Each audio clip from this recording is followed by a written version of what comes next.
My name is Peyton Jackson. I'm an 11th grader at Renaissance High School and student scientist at Ecotech Lab. I would like to be an engineer. Today I will discuss and demonstrate the thermodynamics and Seebeck effect. Metals are good conductors of electricity because they allow electrons to move freely.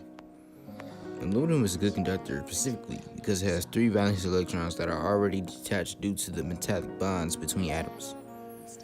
The valence electrons are the outermost electrons.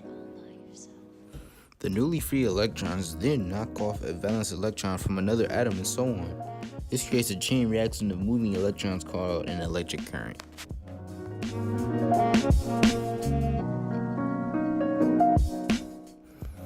A thermocouple is a device where 2 wires made from different metals are welded together at one end, creating a junction. At the junction, temperature difference is measured. When the junction experiences a change in temperature, a voltage is created. There are 2 sides to a thermocouple.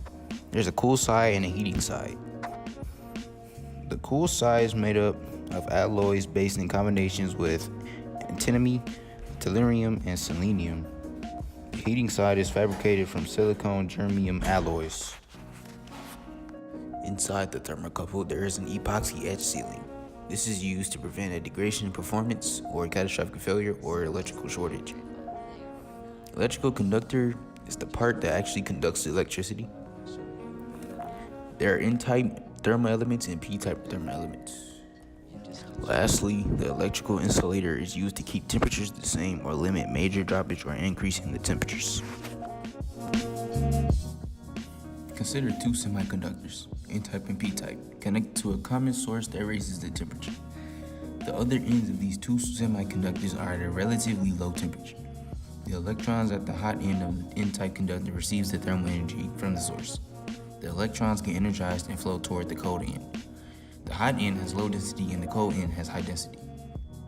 This distribution of charges builds an electric field across the junction. When a conductor connects 2 ends of the junction, the charges begin to flow through the electric field and an electric current is produced. Now I have a demonstration of the reverse thermodynamics process. So on the left you can see the water is heated. Actually calculate the temperature right now. It's about 57.6 degrees Celsius. On the right, you have a substance filled with dried ice to give it a lower temperature. It's about 2.3 degrees Celsius. So the difference is about 40 degrees Celsius. So the temperature difference is calculated at the junction. So the junction takes this difference in temperature and converts it into electric energy.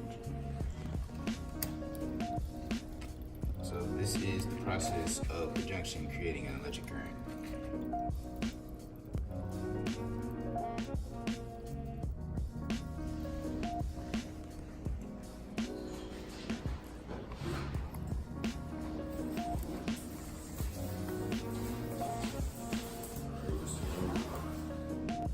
During this experiment, I have learned 3 things. First thing I learned is how to calculate the difference in temperature between liquids.